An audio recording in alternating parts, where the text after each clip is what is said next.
Okay, so I've shown you a really basic introduction to the core collection, and in the first part of our screencast introduction to the Wilson database product, I showed you how to search for the graveyard book. I'm going to just go through a similar search and just show you a different book. So this time I'm going to again select all of the different core collections. You don't have to do this, but I've found that the short time it takes to click off the 5 boxes here really means that you have a better chance of getting a hit if you're searching all of them. So this time I'm going to search for this year's Newbery Award winner, which is by Rebecca Stead, and it's called When You Reach Me. So I'm going to just search by title. Of course, you can always search by author or illustrator if you know some of that information, but not all of it. It's really, works in the exact same way that any database search works.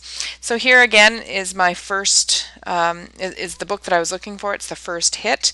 You can see that there are some other hits that have come up here. I'm going to click on the title, which will take me right into the record for this book. I love this product because I love that it gives you so much more information than you get with just a typical review. So you get all sorts of stuff. You get the record for the entire record for the book, which can be useful for copy cataloging.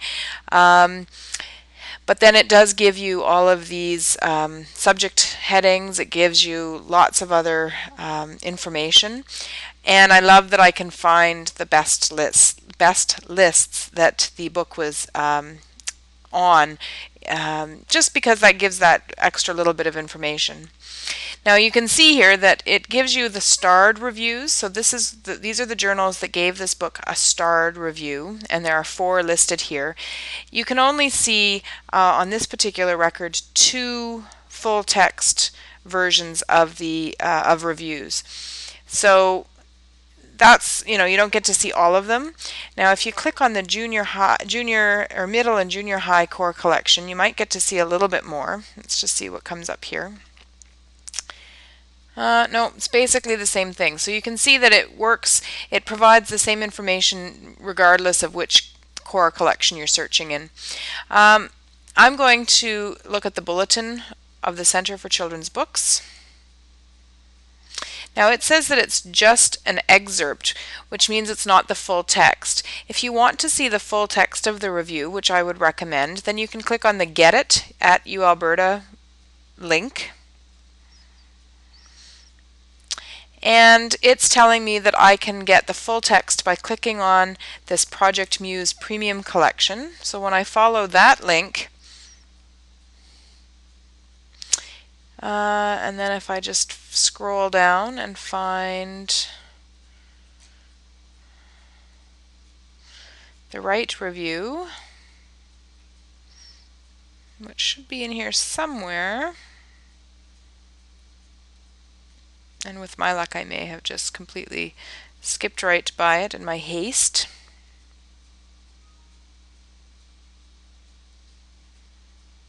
There it is. So then I can see the PDF version or the HTML version, and for the sake of time here I'm just going to click on the HTML version.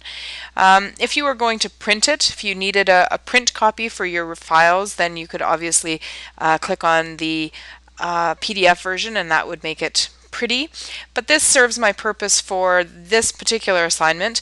You can see the review. It tells you who it was reviewed by, gives you the bibliographic information, and then it gives the short review. And the Bulletin of the Center for Children's Books is a really good source of reviews because the reviews are fairly easy to read and they're often very short. So this gives you a sense of the book, it gives you the review, and this particular screencast now has given you another option in terms of accessing the full text database or full text of the review. So I hope the second part has helped, and certainly send me an email if you have any questions.